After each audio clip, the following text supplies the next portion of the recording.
Good day and welcome to Mission Control Houston. Today is Friday, September 6, 2013, and this is Space Station Live. On board the International Space Station, a crew of 6 people continues to work in support of research aboard the orbiting outpost. Commander Pavel Vinogradov and flight engineers Alexander Mazurkin, Chris Cassidy, Fyodor Yurshikin, Luca Parmitano, and Karen Nyberg are orbiting the planet at an altitude of about 250 statute miles, currently over the southern Indian Ocean. Supporting the crew on the ground here in Mission Control Houston are Flight Director Holly Ridings and Spacecraft Communicator Capcom Hal Getzelman, working with the crew on all the different activities scheduled for today. This is been another busy week aboard the International Space Station. It's getting ready to near an end, and the crew's looking forward to a full weekend this weekend. The highlight of this week was Wednesday's undocking and departure of the HTV-4 or H-2 Transfer Vehicle 4, the Japanese cargo vehicle that delivered several tons of cargo to the space station and is now carrying trash and refuse that will be destroyed after it is commanded to begin a fiery re-entry through the Earth's atmosphere early tomorrow morning. The Japanese HTV-4 cargo ship continues now to phase away from the space station after its departure and release by flight engineer Karen Nyberg, and is scheduled to fire its engines for a destructive deorbit at 1:36 a.m. Central Time Saturday.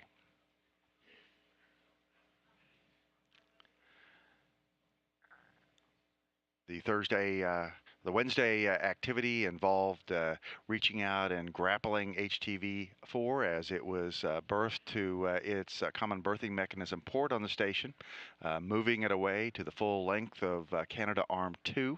That was performed by the ground, and then Karen Nyberg released the vehicle.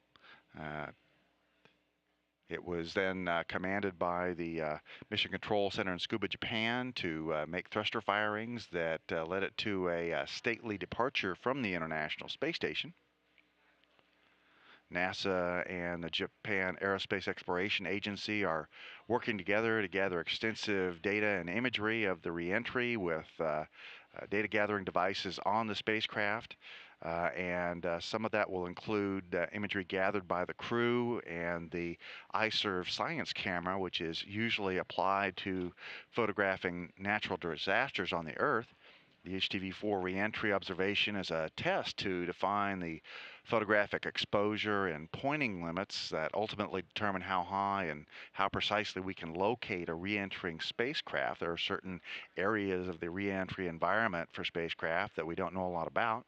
Crew will be shooting a wide range of different exposures on 3 different cameras from the space station's cupola, which is a 360-degree bay window connected to the Tranquility module. They'll be trying to capture the faint plasma trail of HTV-4 as it breaks up in the lower atmosphere. Mission Control has been working to determine exactly where the crew will need to look, as the HTV will be taking up less than a pixel in the entire field of view in those pictures. This week, the crew worked on a variety of different experiments, including more work with the Spheres satellites in the Japanese Kibo laboratory.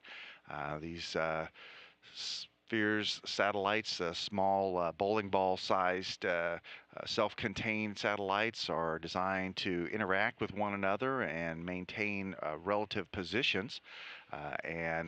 This particular set of experiments used a smartphone technology to send commands to the free-flying orbs. They also work with the ACE-1 experiment, which looks at very small micron-sized particles that are suspended within liquids called colloids. The experiment looks at strands of such particles to try to develop ideal mixtures, to develop products that will help improve the quality of life for everyday people, detergents, shampoos, fabric conditioners, and the like. They also work with a human reaction experiment this week, some fluids experiments, combustion experiments, and today are taking spinal ultrasound imagery of Karen Nyberg. There was also maintenance aboard the space station this week. Chris Cassidy replaced an air valve in the carbon dioxide removal system that is in the Tranquility module of the station. That occurred on Thursday, and that'll help keep the atmosphere of the crew breeze at the proper balance without a lot of extra effort from Mission Control. Mission Control has been having to do some extra work to unstick the old valve periodically, and this replacement should help return it to more automated operations. Meanwhile, the crew of 6 worked together to train and prepare for the upcoming departure of Commander Pavel Vinogradov, Flight Engineer Chris Cassidy, and Flight Engineer Alexander Masurkin. They are loading items and performing final training for the departure of the Soyuz TMA-08M spacecraft that is scheduled to undock and land on the steppe of Kazakhstan next Tuesday. There will be a change of command ceremony that takes place on Monday, September the 9th, in which Vinogradov will hand off command to his colleague Fyodor Yashikin of the Expedition 3637 crew.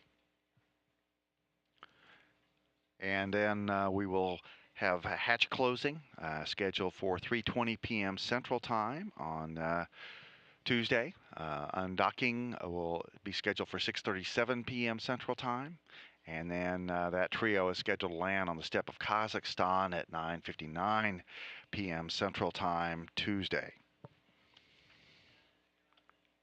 Meanwhile, in Russia, the Expedition 3738 Prime crew, Mike Hopkins, Oleg Kotov, and Sergei Ryazanskiy, who will be replacing Vinogradov, Masurkin, and Cassidy aboard the space station. They are conducting their final round of Soyuz vehicle qualification exams this week at the Gagarin Cosmonaut Training Center in Star City, Russia, and will begin preparations for their launch to the International Space Station, which is scheduled